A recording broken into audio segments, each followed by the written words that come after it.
یہ میری خوش قسمتی کہ میں حضور کا امت ہوں، ساری زندگی اس کا شکریہ ادا کرتا رہوں تو حق شکر ادا نہیں۔ ہم حضور کی امتی، نبی انتظار کرتے رہے، نبی منتظر رہے۔ حضرت خلیل اللہ کی بارگاہ میں پکار رہے ہیں، ربنا وابعث فیہم رسولا، مالک رسول بھیج دے۔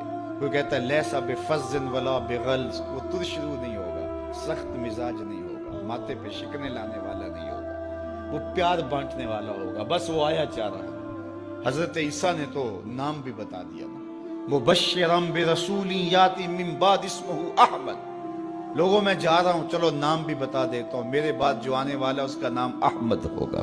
نبی انتظار کرتے رہے، 12 نبیوں نے انتظار کیا حضور کی امت میں ہونے کے لیے، تمنا کی۔ نستورہ راہب انتظار کرتا رہا، بحیرہ راہب انتظار کرتا رہا۔ شب ہجر کی سختیاں کوئی اس سے جا کے پوچھے، تیری راہ تکتے تکتے جسے صبح ہو گئی۔ زندگیاں گزار دی انہوں نے۔ سلمان فارسی کی کہانی سن لو، مجوسی کے بیٹے تھے، حق کی طلب میں نکلے، باپ نے گھر سے نکال دیا، ایک پادری کے پاس جا کے رکے، زندگی بھر اس کی نوکری کی۔ جب اس کا آخری وقت آیا، اس نے کہا میری تدفین کے بعد غموریا چلے جانا، وہاں کا پادری خدا رسیدہ ہے، تجھے اس سے کچھ مل جائے گا۔ کہتے میں وہاں سے غموریا آ گیا، پھر اس پادری کی ساری زندگی خدمت کی۔ جب وہ مرنے لگا تو اس نے کہا کوئی ایسا شخص نہیں ہے جس کے پاس اب میں تجھے بھیجوں، لیکن نبی آخر الزمان کے ظہور کے لمحے آ گئے۔ تو یہاں سے یثرب چلا جا، وہ اس نبی کی ہجرت گاہ ہوگی، تیری زندگی سنور جائے گی، تو نے بڑی محنت کی ہے، بڑی نوکری کی ہے میری۔ کہتے میں نے اس کو کہا کہیں ایسا نہ ہو میں دھوکہ کھا جو مجھے کوئی نشانی بتا۔ اس نے کہا 3 نشانیاں، ایک صدقہ نہیں لے گا، دوسرا ہدیہ رد نہیں کرے گا، تیسرا 2 کندھوں کے درمیان مہر نبوت۔ کہتے ہیں میں نے اس کی تدفین کی، یثرب کی جانب جاتے ہوئے ایک قافلے میں شامل ہو گیا، انہوں نے مجھے پکڑ کے اپنا غلام بنا لیا، لیکن میرے پہ مہربانی یہ کی کہ مجھے بیچا جا کے مدینے میں۔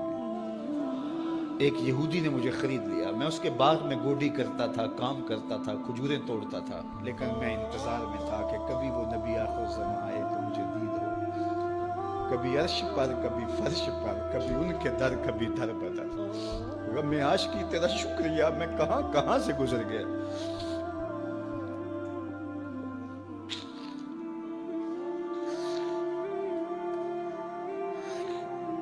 کہتے ہیں ایک دن میں اپنے باغ میں کھجوریں توڑ رہا تھا کہ ہواؤں میں مستی پیدا ہو گئی، اور ہر سمت سے طلع البدر علینا کی صدائیں گونجنے لگی۔ میں سمجھ گیا کہ وہ لمحے آ گئے، میں نے چھلانگ لگا دی اور دوڑ پڑا۔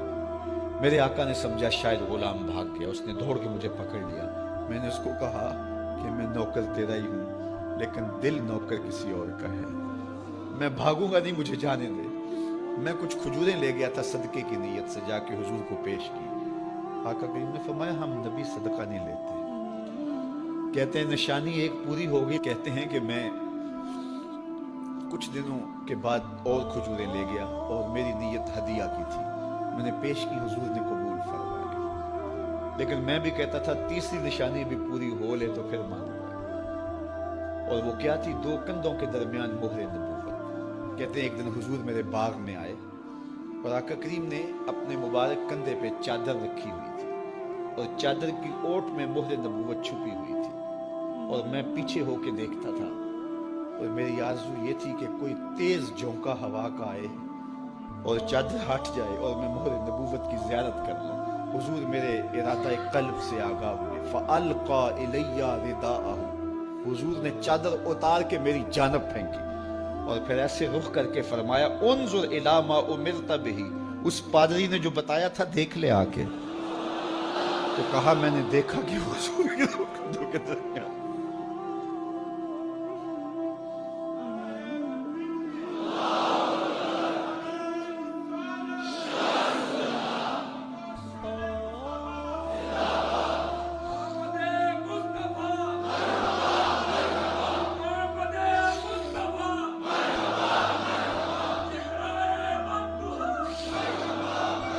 شب ہجر کی سختیاں کوئی اس سے جا کے پوچھے، تیری راہ تکتے تکتے جسے صبح ہو گئی۔